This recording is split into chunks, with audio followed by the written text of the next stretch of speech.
साल 2035 विज्ञान ने इतनी तरक्की कर ली थी कि अब चांद पर अकेले घूमना भी संभव हो गया था।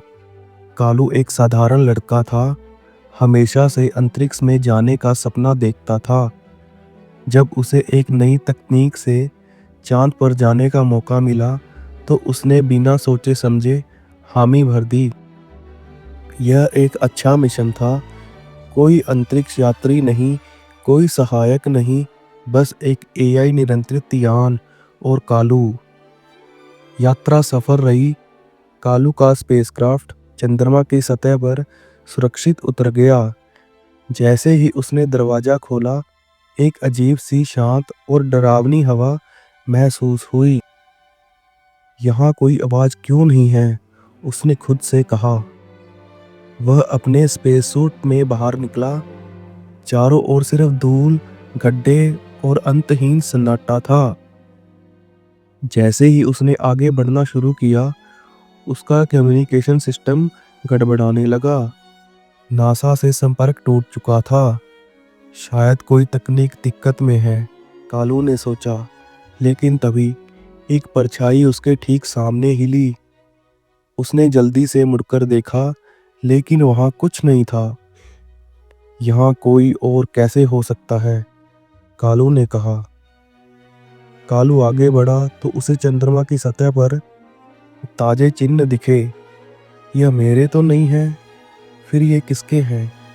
वह घबराकर पीछे हटा, लेकिन तभी उसने किसी के धीरे धीरे सांस लेने की आवाज सुनी।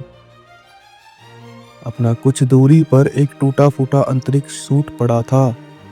उसका हेलमेट टूटा हुआ था और अंदर एक सूखा हुआ सड़ा गला चेहरा था। लेकिन सबसे डरावनी बात यह थी कि वह धीरे धीरे हिल रहा था। कालू घबराकर अपने स्पेसशिप की ओर भागा, लेकिन तभी उसने महसूस किया कि वह जमीन में धंस चुका है।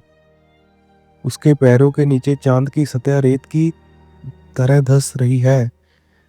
अचानक एक काला हाथ जमीन से निकला और उसने कालू का पैर पकड़ लिया।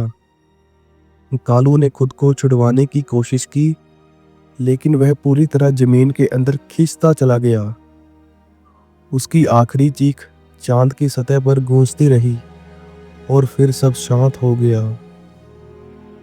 2 दिन बाद नासा ने चांद पर कालू का स्पेसशिप पाया, सही सलामत, लेकिन अंदर कोई नहीं था। कोई भी नहीं जान पाया कि कालू को क्या हुआ। लेकिन आज भी जब कोई चांद पर उतरता है, तो वह किसी के पैरों के निशान पहले से मौजूद होते हैं। क्या यह कालू के थे या किसी और के? ये अभी तक किसी को नहीं पता और ना कभी पता लगेगा।